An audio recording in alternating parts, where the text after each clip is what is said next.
6 তারিখে ছিল আমাদের কুকির বার্থডে, যেটা কিনা সেলিব্রেট হয়েছিল সল্টলেকের ড্রিমল্যান্ড ক্যাফেতে।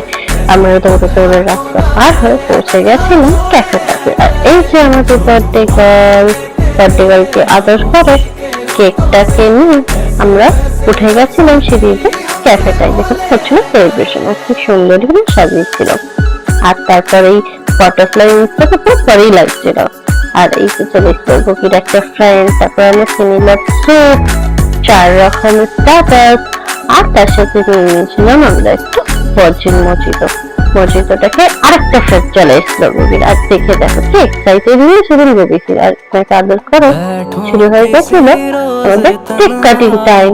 কত রকম কেক ছিল, আর কি মিষ্টি দেখতে সবকটা। আর এই মাছটা মাথা খারাপ হয়ে গেছিল কেকগুলো খেতে খেতে, কতক্ষণে কাটবে আর খাবে।